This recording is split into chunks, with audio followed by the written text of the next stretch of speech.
ಚನ್ನಪಟ್ಟಣದ ಬಳಿಕ ಪ್ರತಿಕ್ಷಣ digital media ನಡೆಸಿರುವಂತಹ ಮತ್ತೊಂದು ಸಮೀಕ್ಷೆ ಕೂಡ ನಿಜ ಆಗ್ತಿದೆ. ಅದು ಶಿಗ್ಗಾಂವಿ ವಿಧಾನಸಭಾ ಕ್ಷೇತ್ರಕ್ಕೆ ನಾವು ನಡೆಸಿರುವಂತಹ ಸಮೀಕ್ಷೆ. ಶಿಗ್ಗಾಂವಿ ವಿಧಾನಸಭಾ ಕ್ಷೇತ್ರದಲ್ಲಿ ಮಾಜಿ ಮುಖ್ಯಮಂತ್ರಿ ಹಾಲಿ ಸಂಸದ ಬಸವರಾಜ ಬೊಮ್ಮಾಯಿಯವರ ಮಗ ಭರತ್ ಬೊಮ್ಮಾಯಿ ಹೀನಾಯ ಸೋಲಿನ ಸುಳಿಯಲ್ಲಿ ಸಿಲುಕಿದ್ದಾರೆ. ಬಹುತೇಕ ಸೋಲು ಖಚಿತವಾಗಿದೆ.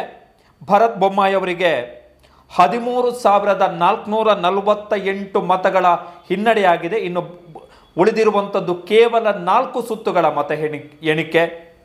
ಕಾಂಗ್ರೆಸ್ನ ಯಾಸಿರ್ ಅಹಮದ್ ಖಾನ್ ಪಠಾಣ್ ಅವರು 13,448 ಮತಗಳ ಅಂತರದಿಂದ ಮುನ್ನಡೆಯನ್ನು ಸಾಧಿಸಿದ್ದಾರೆ. ಇದನ್ನು ನಾವು ಗೆಲುವು ಅಂತಾನೆ ಖಚಿತಪಡಿಸಿಕೊಳ್ಳಬಹುದು. ಕೇವಲ 4 ಸುತ್ತುಗಳ ಮತ ಎಣಿಕೆ ಬಾಕಿ ಇರುವಂಥದ್ದು. 13,448 ಮತಗಳ ಅಂತರದಿಂದ ಯಾಸಿರ್ ಅಹಮದ್ ಖಾನ್ ಪಠಾಣ್ ಅವರು ಶಿಗ್ಗಾಂವಿಯಲ್ಲಿ ಗೆಲುವನ್ನು ಸಾಧಿಸ್ತಾ ಇದ್ದಾರೆ. ಬಸವರಾಜ ಬೊಮ್ಮಾಯಿ ಅವರ ಮಗ ಭರತ್ ಬೊಮ್ಮಾಯಿ ಶಿಗ್ಗಾಂವಿಯಲ್ಲಿ ಸೋಲನ್ನು ಅನುಭವಿಸ್ತಾ ಇದ್ದಾರೆ. ನಾವು ಶಿಗ್ಗಾಂವಿಯ ಬಗ್ಗೆಯೂ ಕೂಡ 2 ಅಂಕಿಅಂಶವನ್ನು ಬಿಟ್ಟಿದ್ವಿ. ಶಿಗ್ಗಾಂವಿಯಲ್ಲಿ ಭರತ್ ಬೊಮ್ಮಾಯಿ ಸೋಲನ್ನು ಅನುಭವಿಸ್ತಾರೆ. ಹೇಗೆ ಎಚ್.ಡಿ. ಕುಮಾರಸ್ವಾಮಿ ಅವರ ಮಗ ನಿಖಿಲ್ ಕುಮಾರಸ್ವಾಮಿ ಮಂಡ್ಯದಲ್ಲಿ ತಮ್ಮ ಮೊದಲ ಚುನಾವಣಾ ಸೋಲನ್ನು ಕಂಡ್ರು, ಅದೇ ರೀತಿಯಲ್ಲಿ ಭರತ್ ಬೊಮ್ಮಾಯಿ ಕೂಡ ಶಿಗ್ಗಾಂವಿ ವಿಧಾನಸಭಾ ಕ್ಷೇತ್ರದಲ್ಲಿ ನಿಖಿಲ್ ಕುಮಾರಸ್ವಾಮಿಯ ರೀತಿಯಲ್ಲೇ ತಮ್ಮ ಮೊದಲ ಚುನಾವಣೆಯನ್ನು ಹೀನಾಯವಾಗಿ ಸೋಲ್ತಾರೆ ಎನ್ನುವಂತಹ ಅಂದಾಜನ್ನು ಪ್ರತಿಕ್ಷಣ ಡಿಜಿಟಲ್ ಮೀಡಿಯಾ ಮುಂದಿಟ್ಟಿತ್ತು. ಆ ಸಮೀಕ್ಷೆ, ಆ ಅಂದಾಜು ನಿಜ ಆಗಿದೆ. ಪಠಾಣ್ ಅವರು 83,420 ಮತಗಳನ್ನು ಪಡೆದರೆ ಭರತ್ ಬೊಮ್ಮಾಯಿ ಅವರು 69,972 ಮತಗಳನ್ನು ಪಡೆದಿದ್ದಾರೆ. ರವಿಕೃಷ್ಣ ರೆಡ್ಡಿ ಅವರು 1,544 ಮತಗಳು. ಕರ್ನಾಟಕ ರಾಷ್ಟ್ರ ಸಮಿತಿಯ ರವಿಕೃಷ್ಣ ರೆಡ್ಡಿ ಅವರು 1,544 ಮತಗಳನ್ನು ಪಡೆದಿದ್ದಾರೆ.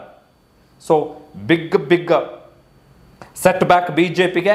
ಶಿಗ್ಗಾಂವಿಯಲ್ಲಿ 2004ರಿಂದ ಕಾಂಗ್ರೆಸ್ ಗೆದ್ದಿರಲಿಲ್ಲ.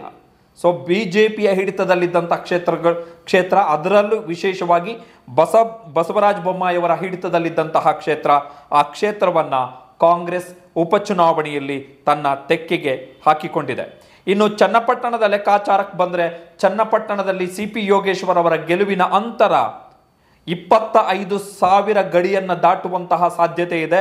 ಚುನಾವಣಾ ಆಯೋಗದ ಅಂಕಿಅಂಶದ ಪ್ರಕಾರ ಸಿ.ಪಿ. ಯೋಗೇಶ್ವರ್ ಅವರು 15ನೆಯ ಸುತ್ತಿನ ಮತ ಎಣಿಕೆಯ ಸಂದರ್ಭದಲ್ಲಿ 24,968 ಮತಗಳ ಅಂತರದಿಂದ ಮುನ್ನಡೆಯನ್ನು ಸಾಧಿಸುತ್ತಿದ್ದಾರೆ. ಗೆಲುವೇ ಇದು 24,968. ಇನ್ನು 5 ಸುತ್ತುಗಳ ಮತ ಎಣಿಕೆಯ ಅಂಕಿಅಂಶ ಬರೋದೊಂದು ಬಾಕಿ ಇದೆ.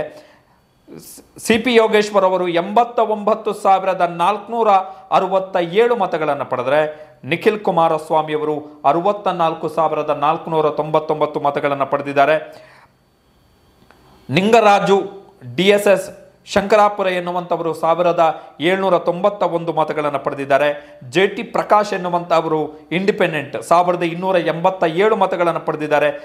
SDPI ಮುಸಲ್ಮಾನ ಮತಗಳನ್ನು ಒಡೆದು ಆ ಮುಖಾಂತರ JDSಗೆ ಅನುಕೂಲ ಮಾಡಿಕೊಡಬೇಕು ಎನ್ನುವಂತಹ ಲೆಕ್ಕಾಚಾರದಲ್ಲಿ ಏನು JDSನ ಜೊತೆಗೆ ಒಳ ಒಪ್ಪಂದವನ್ನು ಮಾಡಿಕೊಂಡಿತ್ತು SDPI ಇಲ್ಲಿ ಪಡೆದಿರುವಂಥದ್ದು ಕೇವಲ 952 ಮತಗಳು ಮಾತ್ರ. 952 ಮತಗಳು ಮಾತ್ರ. ಸೊ ನಿಖಿಲ್ ಕುಮಾರಸ್ವಾಮಿ ಅವರಿಗೆ ಹೀನಾಯ ಸೋಲು ಚನ್ನಪಟ್ಟಣದಲ್ಲಿ. ಅತ್ತ ಮತ್ತೋರ್ವ ಮಾಜಿ ಮುಖ್ಯಮಂತ್ರಿಯ ಮಗ, ಇಬ್ಬರು ಈಗ ಕೇಂದ್ರ ಸಚಿವರು.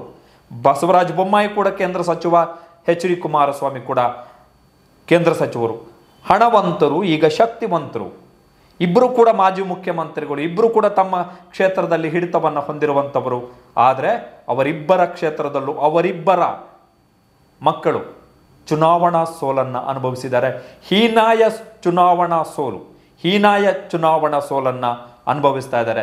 ನಾಟ್ ಎ ಸಿಂಪಲ್ ಸೋಲಲ್ಲ ಇದು, ಸರಳ ಸೋಲಲ್ಲ ಅಥವಾ ರೋಚಕ ಸೋಲು ಅಂತ ಹೇಳಕ್ಕಾಗಲ್ಲ.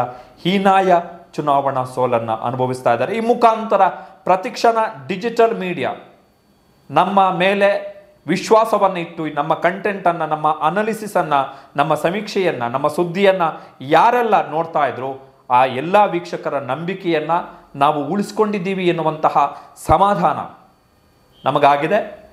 ಸೊ ನಮ್ಮ ಸಮೀಕ್ಷೆ ನಿಜ ಆಗಿದೆ ಚನ್ನಪಟ್ಟಣ ಮತ್ತು ಶಿಗ್ಗಾವಿಗೆ ಸಂಬಂಧಪಟ್ಟಂತೆ.